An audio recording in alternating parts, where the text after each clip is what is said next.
We've lined up the top stars from Hollywood and from all over the world to entertain you on a giant screen with the few colorful motion pictures you've been hearing about and reading It's about. showtime, folks. Enjoy the show. We're delighted to have you with us. They're driving theater. You'll find something to please you to add to your evening's enjoyment. Is pleased to bring you our feature presentation.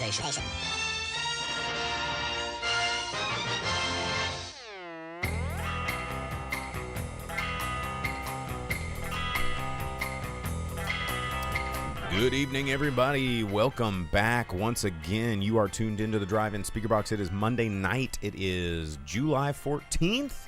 It is 8 o'clock. We are broadcasting live, the Drive-In Speaker Box podcast. I'm your host, Bo, the Boom Operator. I'm Slick Doggy the Grip. And we are going to be here for the next hour talking to you guys about movies. And if the title didn't get you, we're going to be reviewing The Superman. Is it just Superman? Is it Superman : Rebirth? Is it like Superman Superguy? parenthesis 2025? Whatever, dude. We're going to be reviewing that. We're going to be talking about that later in the show. But before we get into that, we are going to we're gonna talk about a lot of different stuff. We're going to talk about news. We're going to talk about what's coming out in theaters this week. Vince on Twitch just resubbed for a 48-month streak. Thanks, man. Thanks for that. Big shout out. That's awesome. That's crazy, dude. That is crazy. But Night Ashley said on Twitch, I got to tell you, never get tired of your intro music. Thank you. And if you guys want to get into this chat live, if you're downloading this podcast and maybe just driving down the road, you can always tune in live on Mondays. You can follow all of our fun stuff over on our link tree, driveinspeakerbox.com. and get involved in the action. But with what I said a minute ago, let's talk about some news. Something that I wanted to talk about last week, didn't really get to extrapolate on, but Apple Plus teasing about filming Neuromancer. I don't know if you guys have ever heard of this book. Neuromancer is one of my favorite cyberpunk. I mean, it invented cyberpunk as a genre. It's a super cool dystopian future.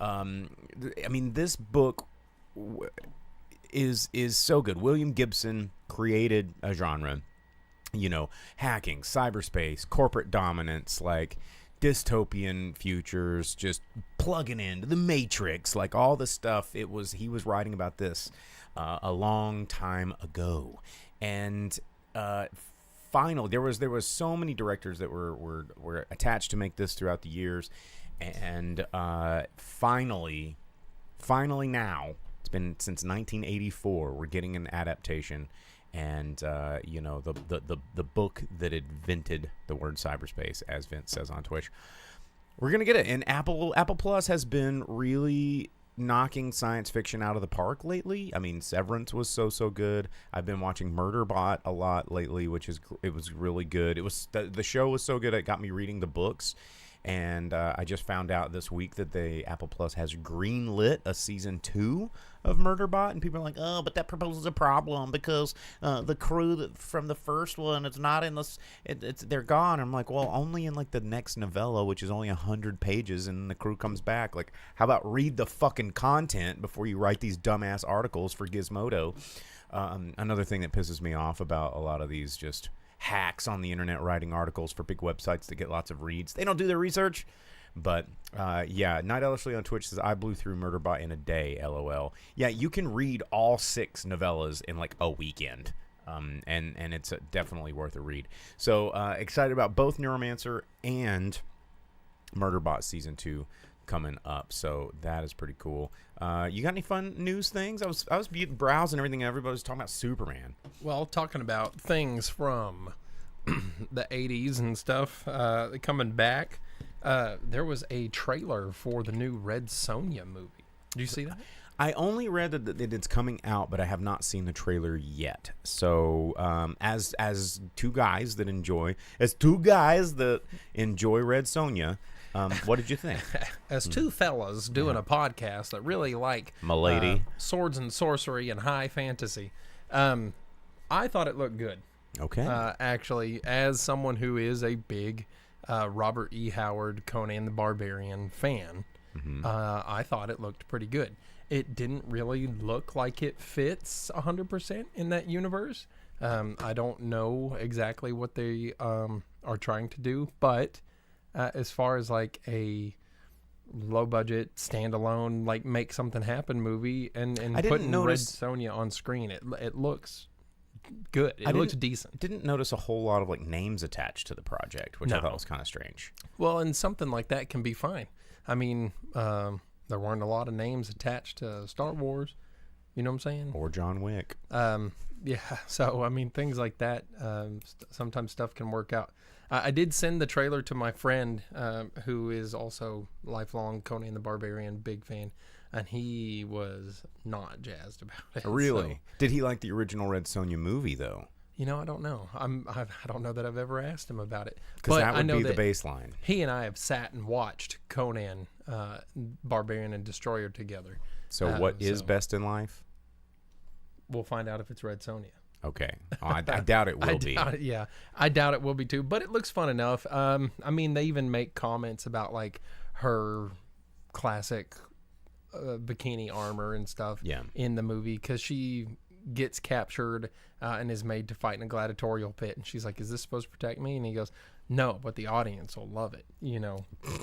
Yeah. So okay. I mean, it doesn't look bad for what it is and what it's supposed to be. A little bit self-aware. Yeah, and for things like that if that's the kind of thing that you're into, it had its peak with things like Conan the Barbarian and Destroyer, and it hasn't really gone to those heights again. You gotta accept what you get sometimes.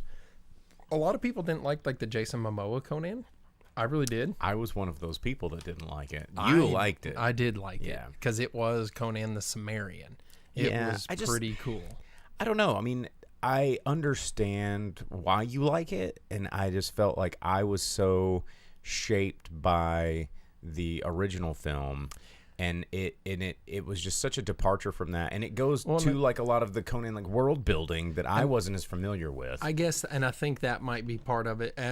Since I like Robert E. Howard stuff, I like Cole the Conqueror, I like Conan the Barbarian, all of those types of stories and that world that it's set in, and the Jason Momoa Conan the Cimmerian really was more like a Conan the Barbarian than Arnold was as far as like depiction and how he was on screen. But dude, yeah, I mean, if what you know of Conan is Arnold, then you're like, is this supposed to be Arnold? Right. Then you won't like it. But it's not supposed to be Arnold. It's supposed to be Conan. Right. You know, and that's the big problem with movies that take their own spin on characters, and then it gets completely like iconicized by that actor. Well, and sticking with Schwarzenegger, like Fletch, the new. Well, who else could be Fletch besides Chevy Chase? Well, but you know, like John Hamm tried to do it, and it wasn't bad, but it wasn't Fletch. No, because that's Chevy Chase. Well, but sticking with Schwarzenegger, that's like these new trailers for The Running Man. Right. I'm like, this is not The Running Man. This is not The Running Man. It is that movie, the Amazon movie with John Wick and Aquafina is what that is. Yes. Or it's that other movie that it's like the guy was participating Hardcore Harry or no, Henry he's participating in the game where people are like trying to kill him, but he can't tell anyone. Or the cell phone game. There was one where everybody had the phone and everybody was trying to kill you. There's been a bunch like that. There's been a bunch like that. So to me, it's not The Running Man because the Schwarzenegger version is The Running Man. This one is. It's no different than an Aquafina. I want to go back movie. And read the. It's a short story. I want to go back and read the short story because I've read it before, but I don't remember much about it. Well, that's the thing. I never went and bothered to read the. It was pretty good, but I cannot remember if it was like an open world, everyone trying to kill them, or sort of a game zone like it was in the Arnold movie. Well, and there's that new one coming out that everyone had said that was called like The Running Man or whatever, right? Where it's. They all have to march, and if they fall behind, they pop them, right? Mm-hmm. Velvet Santa, I never bothered to read after I just talked about Robert E. Howard books. Well, let's see. What else is in the news? What else we got? Did you see that the Naked Gun popcorn bucket got released? No. Which is kind of funny because it's just a reference to a joke from the original movie. Nice beaver. Yeah, it's just a beaver with a log that says "nice beaver" and there's popcorn in the butt. That's awesome. Yeah, That's way better than the Jurassic World one. I saw the Jurassic World one yesterday. is that the one that's just a big footprint? It's a big footprint, and it's like that shallow. Yeah, and it's just a big tray. It's a popcorn tray. I didn't need to get that. I don't need it's too big. The Superman one was actually kind of cool. Which one was? Oh, was it the phone or the newspaper? The Daily Planet newspaper Planet? machine. Yeah, that one, was really cool. I did see that one. That was kind of neat. But yeah, no, that looks awesome. Yeah, that would be cool. Looks nice. One of a highlight of the Superman movie was about 7 minutes before the movie started, when Liam Neeson came on the screen and talked. He's like, "Oh, so you're here to see the Man of Steel?" Or no, you're gonna here to watch a man fight crime in his underwear. Yeah, that was pretty good. Vince on Twitch, he asks, "Is the popcorn bucket the new trying to get people to pay for shitty 3D upscaling?" I mean, the popcorn bucket is a way to get butts in seats. Like, that's the name of the game. They've been trying to get butts in seats since COVID. Like, that's been the priority for most of these theaters since 2020 is how do we get more butts in seats? Because we spent almost 2 years thinking that it's better at home, and it's not. And we spent the better part of the past 5 years trying to remind you that it's not. And some of you in the audience tonight are still in camp like, oh, theater. But the theater is better, even if the theater's like curtaining doesn't work and maybe one speaker's a little bit blown. It's still better than whatever bullshit setup you have at home. I promise. I don't know, dude. Because when one of the speakers is crackly. I've never had a crackly speaker. I've only had one that's out. Or when the sound is only coming from the front speakers and all the other speakers are out, and then you say, "Hey, what's the deal with the sound?" And they'll give you a free ticket if you ask. They don't. They just put you off until the movie starts rolling and you can't stand it. I still think that supporting your theater is important. I will stand by it. I will put that on my damn epitaph. Just because, it's that whole thing about like going to a place where, if people will have one bad experience and give it up completely. Like, no, one time I found a Band-Aid in Taco Bell. I'll never eat there again. And it's like, well, yeah, that one time probably sucked. But, I'm pretty sure you screwed up before. And that one time you screwed up, did you want everybody in your life to go, never again, fuck that guy? So, yeah, they, give it a chance. If there's a hole in the screen, maybe it's going to be fixed the next time you're there. I was going to say, it does suck that our theater, even when they're doing well and on top, don't fix the things dangling in front of the screen or the masking that doesn't work, or a speaker that has been popping or crackling for a very long time. Well, and also we kind of created the problem ourselves by automating everything, and not going to the theater as much means they don't staff an on-site tech. So a tech only comes around about once a month now to fix a lot of that stuff. So that is a bummer, because even though they know that it's broken and even though they know it needs repairs, there's only one dude that can fix it, and he's got 7 states that he has to go around. And that's a problem we created, and it's a bummer. So, yeah, anyway. News. I don't have, let's see. Karate Kid Legends is about to be available for VOD. You can check that out. Until Dawn is about to hit Netflix. Yeah. It's on the 24th. You can watch that at home. And they revealed the first look at Dominic McLaughlin as a young Harry Potter for HBO's Harry Potter show. Again, one of those things I think is going to be a problem, going back to what I just said about, casting. We already have Harry Potter. We already have Snape. Like, we already have these iconic characters portrayed by actors that made these characters synonymous with their faces. Like Indiana Jones. Like, you don't recast Indiana Jones and it not feel a little weird. You're not going to be able to recast McGonagall from Maggie Smith. No, you're not going to be able to recast Dumbledore a third time because even though what was his name? Well, they did a young, like if it's obviously an earlier time, but the Harry Potter story is the same kid, the same age. It's not like we're going fetus Harry Potter and we need to recast him, or like 40-year-old Harry Potter and we need to recast him. This is the same age Harry Potter, and that's where I think it gets really weird. Well, it's just it's redoing something that's still fresh enough that there's no reason for it. Yeah. And I mean, too many people were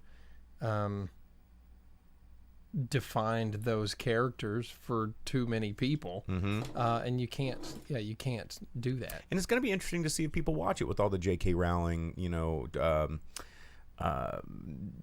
drama going on, because she's awful. And anyway, so he's cast. You can Google it. You can find out what he looks like. Yeah. Do you have any other news? I need to go run and get another cold beverage. It is so freaking hot in here. I'm dying. It's pretty hot. So I will be right back. You throw in some more news. Okay. Right after we ran out of news. The only other thing really in the news that was there worth talking about is that joining the string of horror movies of things that probably don't need to be horror, we're going to have Aladdin. Aladdin is getting its horror counterpart, and it's going to be a two-parter already. There's going to be Aladdin and Aladdin's Revenge. And that sounds super dumb. Like, does he just like Revenge on who? Jafar, I guess. Like, who else, man? Wait, so Aladdin's the one getting the revenge? It's called Aladdin's Revenge. Why is it not Jafar's revenge? Well, because Jafar's poop, dude. Yeah, but he was the one that didn't win. That's true. I mean, becoming in the animated version done by Disney, becoming a giant like cobra murder monster and being like a weird, nasty genie thing. That's pretty scary. I don't know why they need to do it as a horror movie. But I guess they could have Raja like eating people and stuff like that. Maybe, I don't know. Video of elementary school performing Sinners as a musical is pretty dope. Oh, okay. No, I had not seen that. Okay. All right. I hooked up a fan in the other room to blow some of that air conditioner in here. Other than that, I really don't know. I'm looking right here if there's any last minute news, anything worth talking about. And let's move on. It does not appear so. Let's talk about the new Smurfs movie. Hell yeah, dude! A new Smurfs. What was with that? I saw that trailer. I hadn't even the camera. I did, didn't I? A little bit. I hadn't even heard about this coming out until I saw the trailer in front of Superman, and they're like, "Oh yeah, Smurfs. It's a thing, and it's just called Smurfs." Is it a reboot? Is it like what's going on? A reboot of what? Of the TV series, well, or a reboot of the movies from? Yeah. How long ago was that? I mean, it's been a minute, but 10 years. I just, 20. Do we need another Smurfs? I mean, is the time now? I mean, I thought Al Topich on Twitch just said the Smurfs trailer might be one of the worst trailers he's ever seen. Felt like it was unfinished. I mean, it was probably an unfinished idea. I'm sure they don't even have a movie. They were like, let's just throw enough scenes together, get a trailer, see if we can get some hype out there. Dinas on Twitch says it is a reboot. Yes. Like, we're not there yet. Like, well, and I don't think I think the Smurfs nostalgia is gone, and I don't know that it's going to come back for a new generation. I mean, let's look up Smurfs. That he watched Sinners. I mean, that was the most non-jump scare movie. 2017 was the last Smurfs movie. There was Smurfs 2 in 2013, Smurfs: The Lost Village in 2017. There was already one called The Smurfs in 2021 again. Jesus Christ. And then the 2011 is the one that I was thinking of. What's the 2021 the Smurfs TV show? A TV series based on the CGI. Is this a movie of this series then? God damn, I don't know. Who cares? Who cares? I don't. Anyway, there is a Smurf movie that's coming out. You can check that out. That's what's coming out this week, July 18th. Dina says that Rihanna is starring in this new one for all of that great voice acting that she's known for. Love that. There is a Jujutsu Kaisen movie called Hidden Inventory Premature Death, the movie, which is coming out a little bit early. It's coming out on Wednesday. So if you guys are into anime and into Jujutsu Kaisen, which is actually a pretty damn good series, you can catch that if you are in a theater that does show these animated movies. Also, a couple of movies coming out. St. Clair, which Ryan Phillippe. Where have you been, sir? Ryan Phillippe in this one. Bella Thorne, Rebecca De Mornay. Where has she been? What an odd cast. But this is a movie. It's about a small town, a solitary woman's haunted by voices that lead her to assassinate ill-intended people and get away with it until her last kill sucks her down a rabbit hole riddled with corruption, trafficking, and visions of the beyond. So Bella Thorne starring here. It's got lots of olive branches and stars from the indie, film festival circuit. I've seen the trailer. It does look pretty interesting, but St. Clair is coming out this week in theaters. That's pretty cool, though, to murder bad guys. I think that would be the life, wouldn't it? But let's see here. We've also got coming out in theaters this week. You've probably seen the trailers to it. It is the new Ari Aster film. Some people worship Ari Aster. I mean, I think Ari Aster is a pretty decent writer-director. He is writing and directing this one. Hereditary, I think, would have been a lot better with no trailers. Beau Was Afraid was pretty good. Midsummer is fine. He's on a bit of a train here of can do no wrong. But his new film, Eddington, is coming out this week, and it stars Joaquin Phoenix, Deirdre O'Connell, Micah Ward, Emma Stone, Pedro Pascal, who's in every movie. So it seems like we shouldn't even have to say when Pedro Pascal's in a movie because he's in all of them right now. But it's taking place in May of 2020, so just 2 months after the pandemic. There is a standoff between a small-town sheriff and this mayor, and it takes place in Eddington, New Mexico. Looks like an interesting movie. It is Ari Aster, so it's probably going to be pretty weird and might have any twists and turns that Ari Aster is good at delivering. So I'm looking forward to this. So what do you think? I don't know. Have you seen the trailer to it? I hadn't. No, this is me learning of this one. Oh, well. But that's not really the kind of thing that I seek out either, though. Well, I do, so I'll be checking it out. So, going to be seeing Eddington. What if, his movies aren't really the kind of thing that I'm like, you guys prepare to scared. be dicked in the mind about this weird-ass movie. A good old-fashioned mind dicking. Well, also coming out in theaters this summer, this week, is I Know What You Did Last Summer.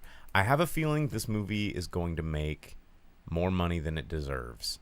And I don't know why, because I feel like everybody's obsession with 90s culture right now, and then this movie coming on the scene, which is a remake, obviously, or not a remake, it's a sequel, because it still has, Freddie Prinze Jr. and Jennifer Love Hewitt, who were in the, original I Know What You Did Last Summer. I think there was, 2, 3 of those?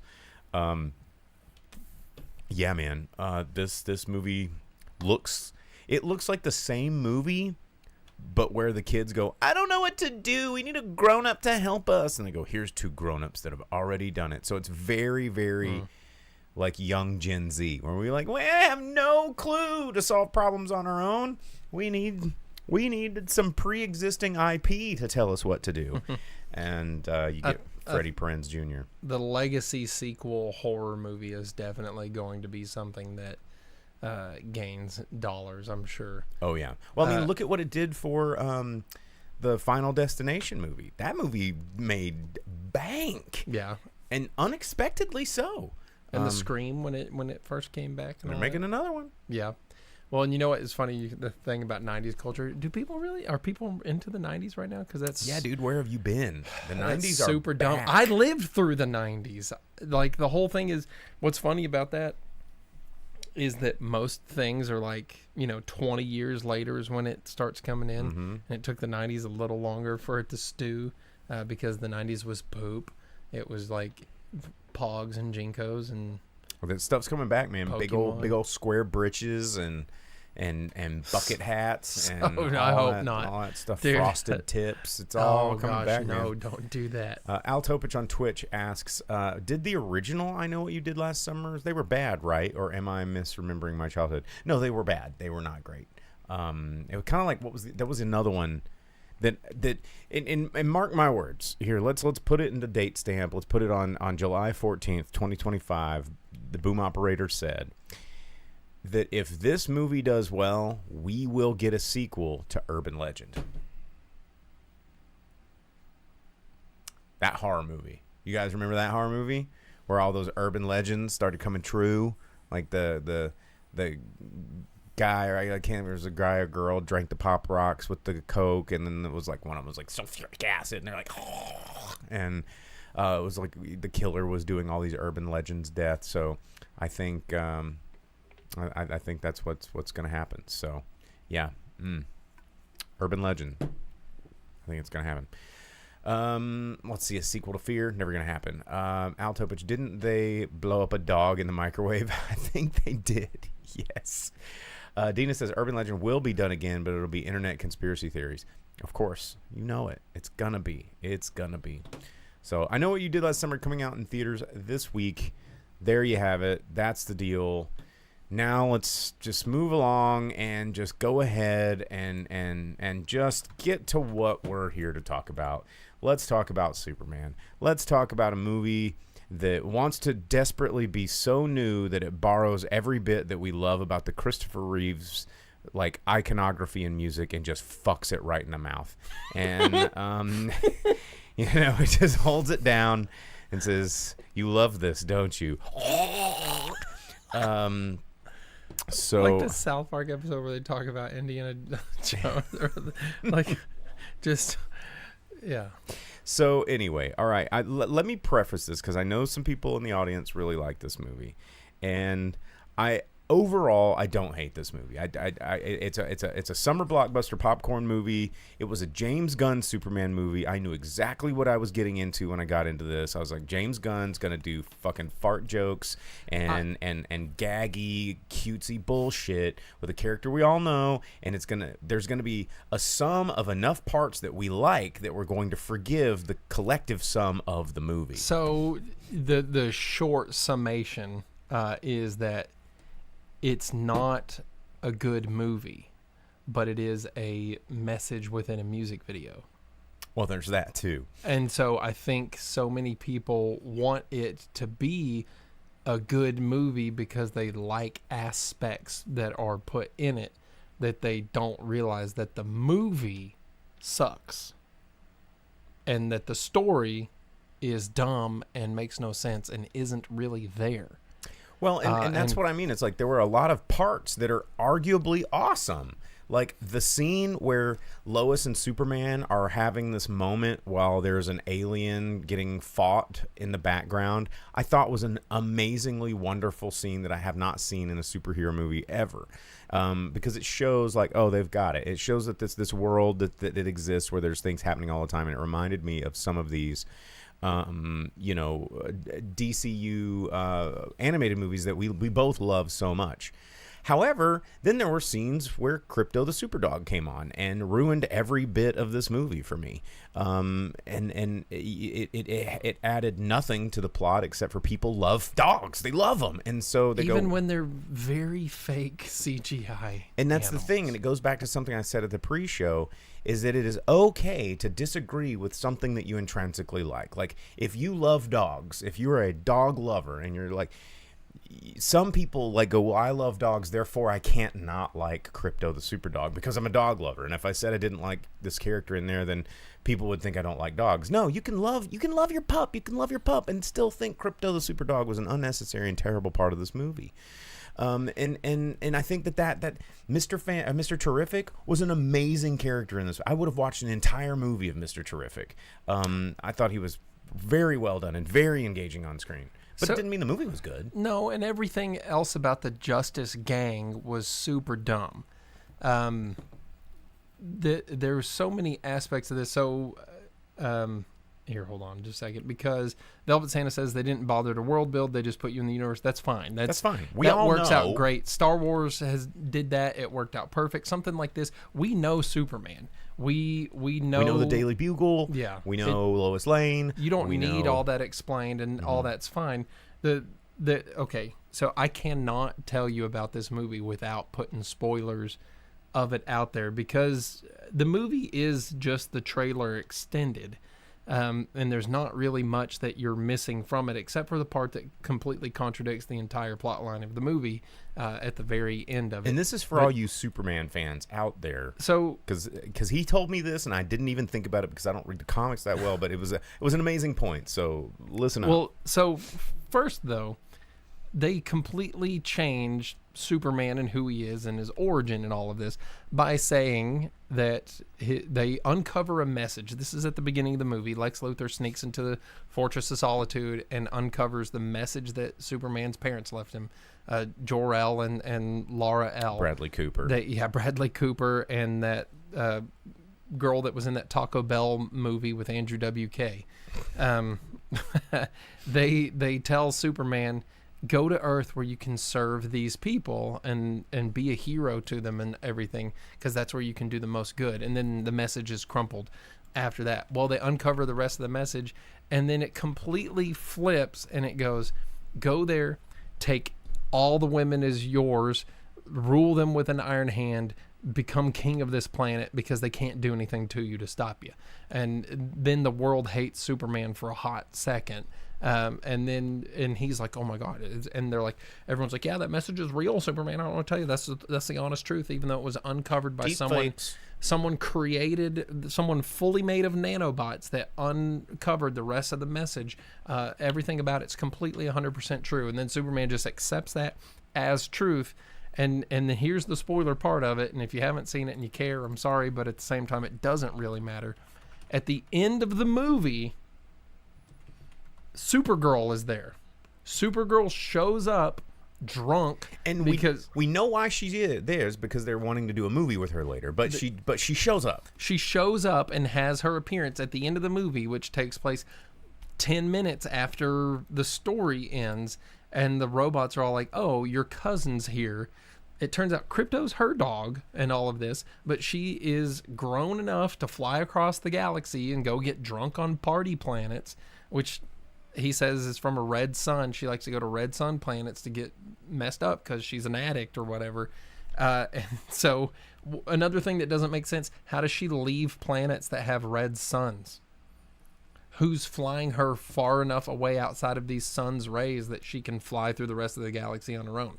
Doesn't make any sense. But at the same time, the whole plot point of this movie is that Lex Luthor tells the world that Superman is there to conquer the world by showing them this message. And at the end of the movie, Supergirl is there. You know why this is a problem? Because Supergirl was alive on Krypton, and she knew Jor and Laura L, and she could straight up be like, oh no, that's not real. That's not how it was at all. That's fake. Yeah. Superman, I was there. Superman could literally be like, oh, what the heck? No. And ask his cousin that is already on Earth clearly established, because this movie takes place when Superman is 30 years old. He's been a hero in the open for 3 years. The whole first part of the movie is 300 years ago metahumans existed. 30 years ago Superman landed on Earth. 3 years ago he announced himself as Superman. 3 months ago he started boinking Lois. 3 days ago he pooped, and then 3 minutes ago he got punched in the mouth. And so it's like, is that not exactly what it says at the beginning of the movie? So like, the whole point is that he is ruined and his entire character is assassinated, and he has no idea what to do except the fact that he could literally just ask his cousin that was alive on Krypton with his parents, be like, hey, is this real? And she'd be like, not at all. And he'd be like, okay, chill. Thanks. And then ask Mr. Terrific, who has also been someone he's apparently known for quite a while. Who's the smartest person on earth, Yeah, by and the way. that they're friends with. He could be like, hey, Mr. Terrific, I have a computer problem. Do you think you could take a look? And he'd be like, oh, yeah, boop, boop, boop. Oh, here's the rest of your message. That's bullshit. Here it is. Yeah. And they'd be like, oh, we love you, Clark, or Kal-El. Please take care of the Earth because we are scientists that care. We're not evil people. We're not going to tell you to bang every Earth woman and conquer this planet. We're going to tell you to be Superman. And the whole movie contradicts itself and is just hot crypto dog shit.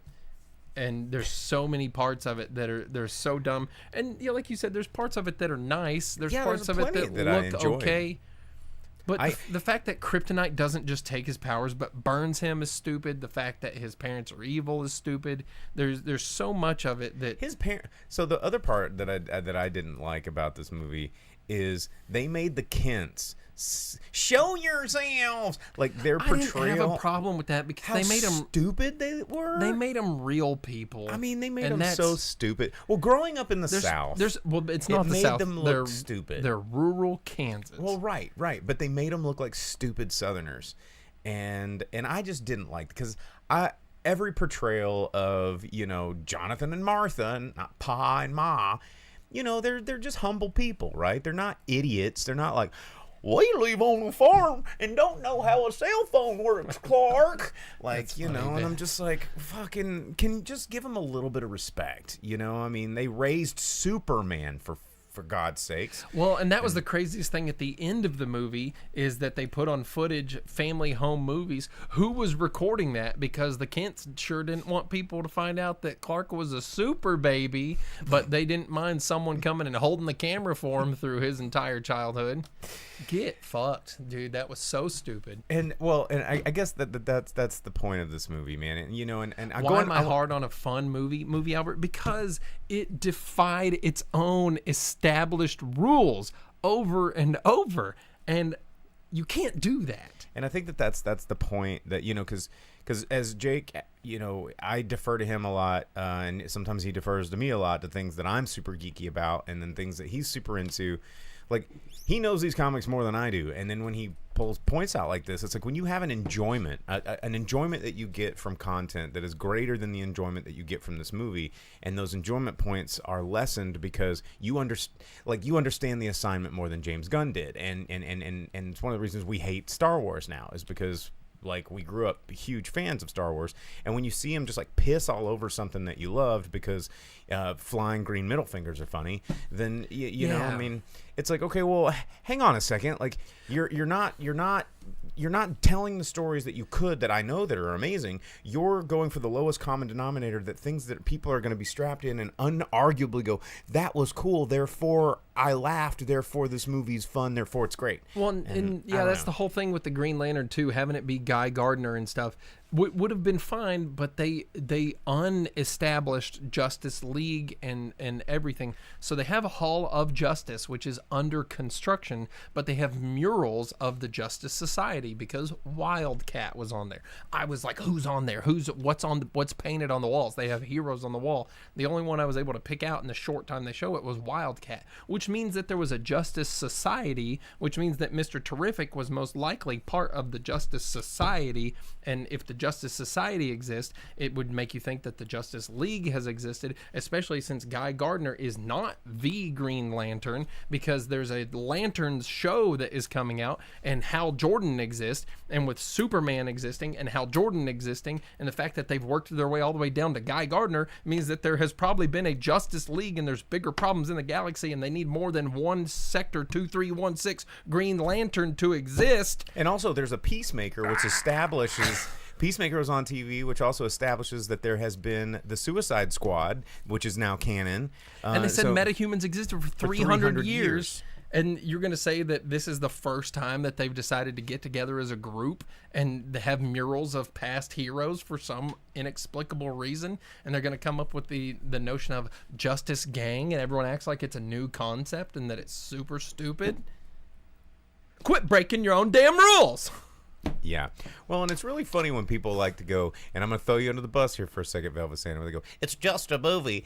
That's always the thing that people go, oh, man, well, I liked it, so it's just, but if you don't like it, you're like, screw that movie. Well, and that's what I'm telling you is like, this is not a good movie by any means. No part of this is a good movie. Is it entertainment? Is it junk? It's junk food. Yeah. It's Is it entertainment. Yeah, content? Sure. Yeah, absolutely. But is it a good movie? Fucking no. Now, the one part that might be okay, they kind of set up that maybe Brainiac, or not Brainiac, Bizarro. Yeah, they did set up Bizarro. I was hoping they would set up Superboy, which is why I thought Crypto was going to be. Well, that'll be the next attempt. And they set up Bizarro, which could be really cool. I mean, they set up boom tubes and pocket universes, which I thought was like tastefully done. Luther tubes, which are boom tube light. And Nicholas Hoult was a pretty good Lex Luthor. Of all the Lex Luthors I've seen, I really enjoyed him as Lex Luthor. The notion that Lex Luthor is casually evil and that he's bald because he's a skinhead is fine. I think all of that worked out okay. But some of it was too real and some of it was too cartoonish, and they couldn't decide which direction they wanted to go with it. There's a delicate balance. Like I said in the pre-show, comic relief is comic relief because it's relief from drama and action and intensity, right?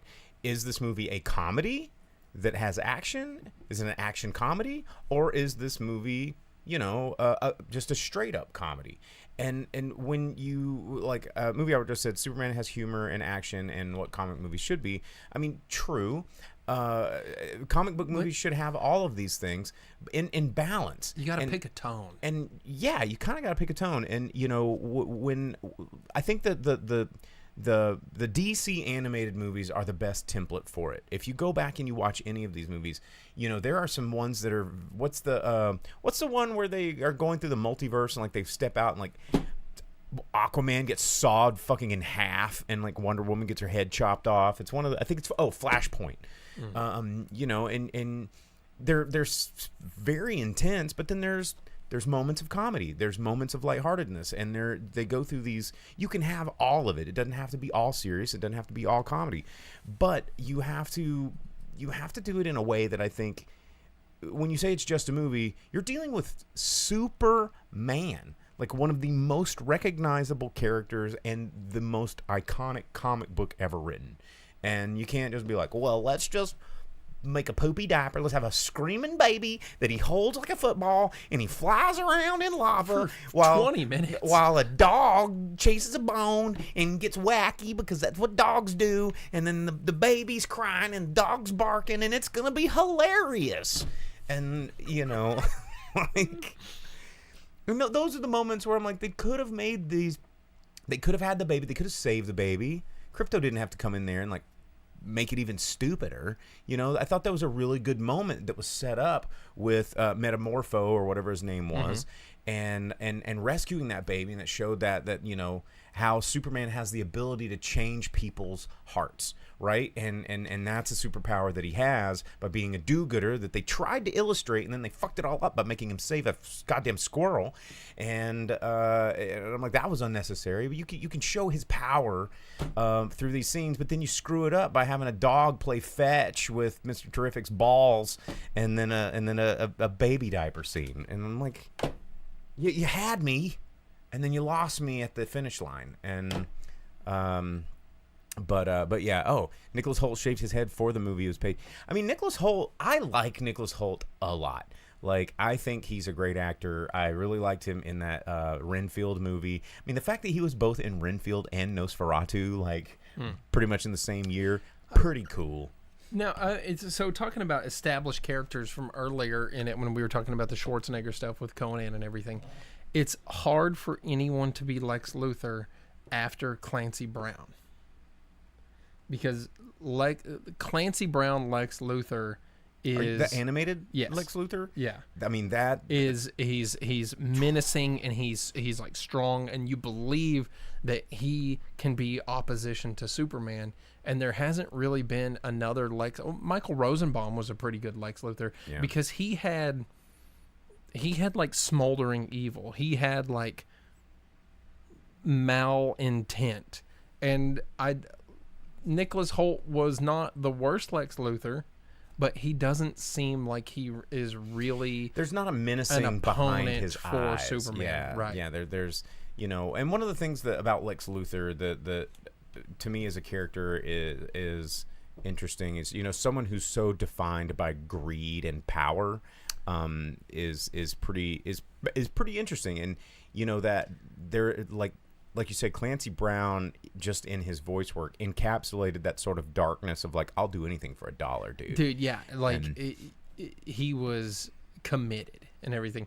Velvet Santa says John Cryer was a pretty good Lex Luthor in the short bit that he was Lex Luthor, but he was on the opposite end because he was a comical terror. And was it a multi-universe Lex Luthor where it was like shit got so bad with Darkseid that Lex Luthor's like, well, this is my planet. It's not going to be very profitable for me to do this, so I'm going to protect it for now.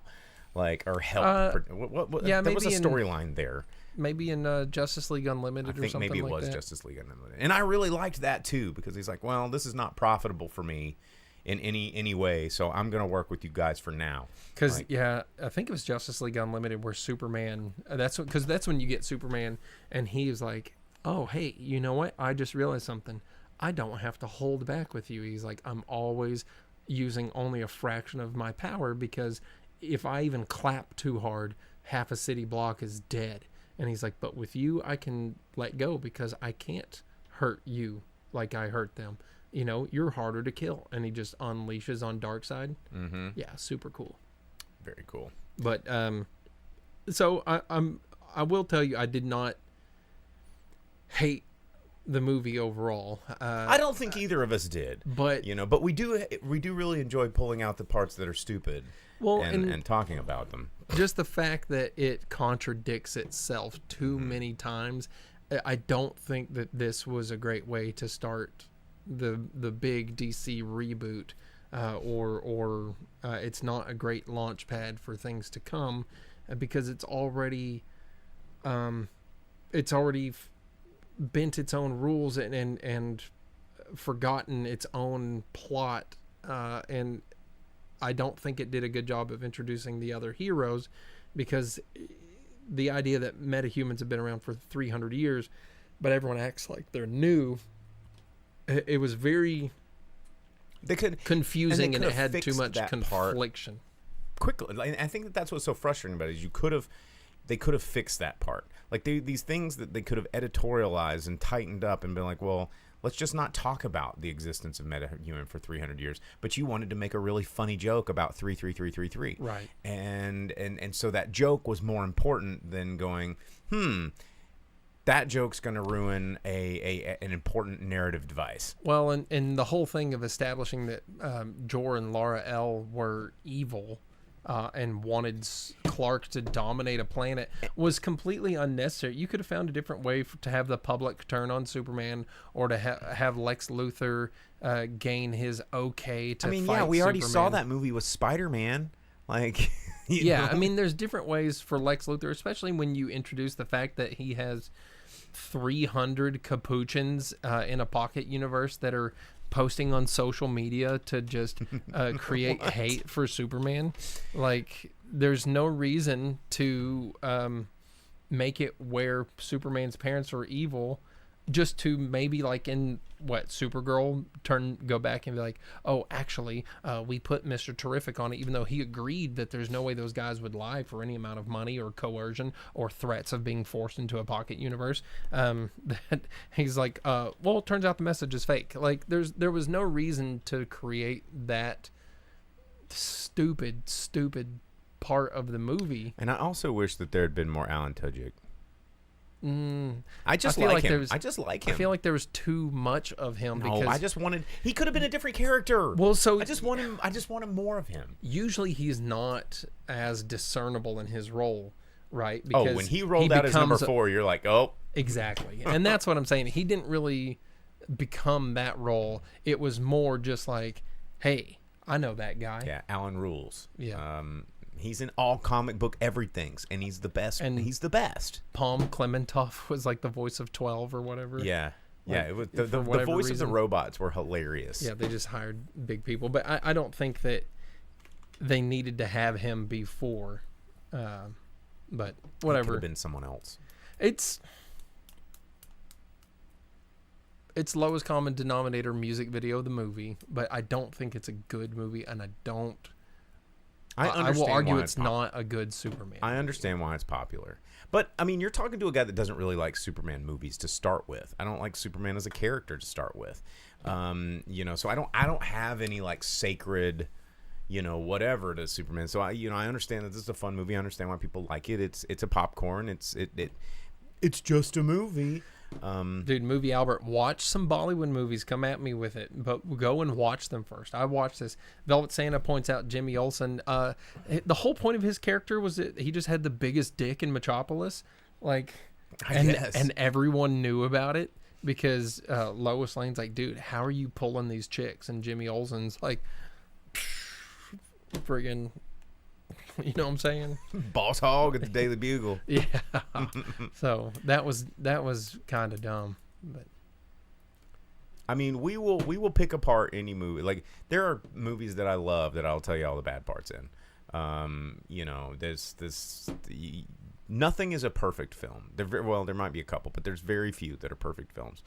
I think it's important for us to critique the things that we love, especially. I mean, there's a ton, and I don't think that this one is this is just a movie. This is a movie designed to take your money, and that's it. It's not something for longevity, or it's not something for the love of the craft or the character.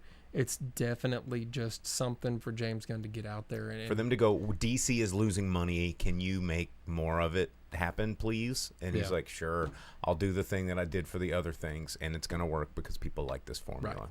Right. It's a lot like Guardian of the Galaxy, because at the end, everyone's like, dude, I loved it. Oh, I got such a hard on in that movie. Oh, I can't tell you how much I love this movie. Oh, I'm like, what happened? Yeah, what happened? Why are they friends?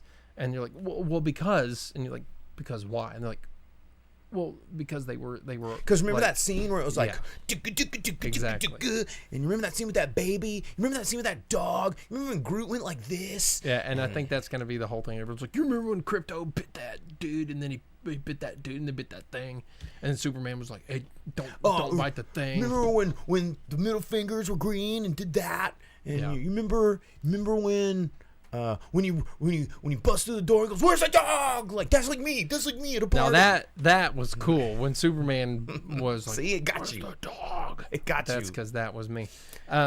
Velvet Santa says something about Jimmy Olsen there. You know what? I was disappointed that Jimmy Olsen did not have his Superman watch. I wish that he was Jimmy Olsen's Superman's best friend, rather than just Jimmy Olsen. So, yeah. Well, again, guys, I know some of you guys are mad at us because we didn't just like blindly enjoy it. Yeah, a comic book movie. I don't think you remember the part where they say that Superman had the hypno glasses. Mm-hmm. This movie, I think, was the hypno glasses for a lot of people. Again, I mean, I think you're right. It has its moments, and there's some scenes that are okay, but it's not a good movie. It's not something that is now here's deserving. Here's of, what I want to know is how is the tone of this film going to affect Lobo? Because the end credit movie, Supergirl's a drunk bitch and Lobo likes to punch people. So I mean, is that because if we didn't like this movie, I went into this wanting it to be fun because I like Superman, but I do not have hopes for Supergirl and Lobo. You know how I said I like Jason Momoa Conan earlier? Mm-hmm. I do not like the idea of Jason Momoa Lobo, just because it's not going to be Lobo. It's going to be Jason Momoa. Well, okay, if he would play the part instead of just being Jason Momoa, I feel you, because I understand where you're coming from, because I agree. Like, I think Jason Momoa could act the character and be Lobo, but I think that they're going to sell it as Jason Momoa is Lobo. 100%, it's just going to be Jason Momoa, because they were just like, yeah, you already ride motorcycles and yell a lot, and you kind of have like a gruff thing going. You're just Lobo. Like, you are Lobo, so we want you to be Lobo. And he's not going to act like Lobo. He's going to be himself, and it's not Lobo. Velvet Santa says, give it a chance. People doubted Michael Keaton as Batman. That was a different world, because when movies were being made back then, comic book movies weren't the norm, but it was also celebrity was not the character. That was actors playing characters, and they became celebrities, right? Well, but now we have such a hyperfixation on people, like the way they cast animated movies now. And then the animated characters are drawn and act and resemble the people that we know because we like Jack Black's the best example. And when you cast Jack Black in a movie, Jack Black is not acting and becoming this character in front of your eyes. This character is Jack Black because we like Jack Black. Right. And that's what he's trying to say. So Michael Keaton, he became Batman. Well, and that was the whole thing. And the reason that people didn't want to give Michael Keaton a chance is because he was a comedy actor. They're like, oh, can this comedy actor pull off being Batman? So now only comedy actors can be comic book characters. How far we have come. Right? Yeah. All right. Well, let's do the box office because we need to. We're already over on time, so we're gonna do the top 10 movies in America. What the movie money is that they brought in. We're gonna start with number 10. We're gonna work our way up to number 1. We will throw a few worldwide numbers in there as we see fit. So number 10, Jake, take it away. At number 10, Materialist, still hanging in there somehow. Maybe it's because the whole Pedro Pascal thing. 5 weeks out from A24, brought in another $720,000, bringing its domestic gross up to $35 million. At number 9, Megan 2.0, 3 weeks out, brought in $1.3 million, bringing it up to only $22.37. Another 14 elsewhere in the world for that one. And then holding at number 8, Mission Impossible: The Final Reckoning, $1.4 million brought in by it in its 8 weeks. Bringing it to $194 million in the U.S., another $390 elsewhere in the world. Boy, they liked it. $584 million for that one. That one is worth seeing in the theater, I'll tell you that. Holding at number 7, Lilo and Stitch, another one that's been out for 8 weeks, $2.7 million, bringing it up to $414.5, another $580 elsewhere in the world. $995 million. Next week it will be in the billion club. Yeah. And then at number 6, 28 years later, it's been out for a month, $2.7 million for it, 65.7 so far in the U.S., another 72 elsewhere. So almost $140 million for that one. And then at number 5, Elio, hanging in there despite a week open, 4 weeks out. 3.9 million, but it does only have 63.7 million so far in the U.S., another 53.8, so 117.5 million for that one so far. And then How to Train Your Dragon is at number 4, finally out of the top 3 after 5 weeks. $7.8 million for that one, another $240 million. 321.7 elsewhere in the world, bringing it up to 561. I've talked to someone who went and watched it, and I asked them why. And they said, well, because How to Train Your Dragon. I'm like, yeah, but you've already seen it. And they said, but not in live action. And then they confirmed that the live action movie is just an identical version of the animated movie, and that there's really not a reason to watch that. So the reason it's made that much money, anyone's guess. It's because we're easy. Because there's so many people, but not in live action though. I just see this color of it. Yeah. And then at number 3, F1 the movie, 13 million brought in by it in its 3rd week, bringing it up to 136.1, another 257.2 elsewhere. So 393.5. That one actually is a good movie. I still don't understand why they called it the movie. Why not just F1? I don't know. Anyway, who knows? That one actually is a good movie. That one has storytelling. It doesn't break its own rules. It sets up characters and relationships, and it does things that movies should do. It has great cinematography, and I liked it. It wasn't a GoPro that makes people cross-eyed or like wonky-eyed and dumb and whatever. At number 2, Jurassic World Rebirth. Wow, second week brought in another $40 million. 232 million so far in the U.S. 300 more $1 million elsewhere in the world. Already over $500 million. It's crazy, and that movie is so dull. I need to go watch it here before it leaves theaters, just so that I can say I watched all of the Jurassic movies in the theater. But at the same time, would I much prefer to be able to say I skipped that one? I don't know. I mean, it is the best of the Jurassic World movies, which isn't saying a lot. And then at number 1, Superman brought in 122 million on the weekend, 125 up to date total, another 95 elsewhere in the world. So it has scored $220 million, meaning that it is just shy of its budget. I read that it was like a $225 million budget for it total. Yeah, it made the dollars. All right, guys. Well, that's your box office report, and that is the show. Thanks for tuning in.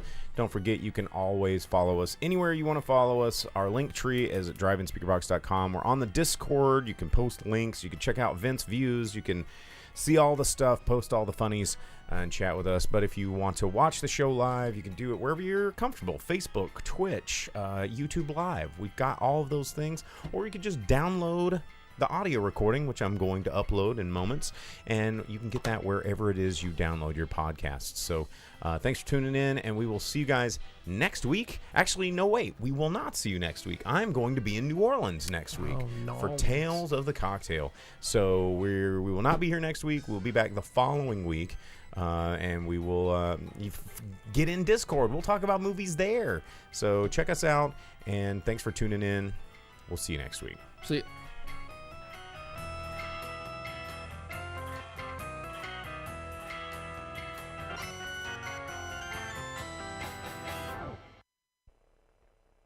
As you leave the theater, folks, please be careful. Don't let this happen to your car. Be sure to remove the speaker before you leave. If you should accidentally pull a speaker loose, please turn it in at our snack bar or box office. Thank you.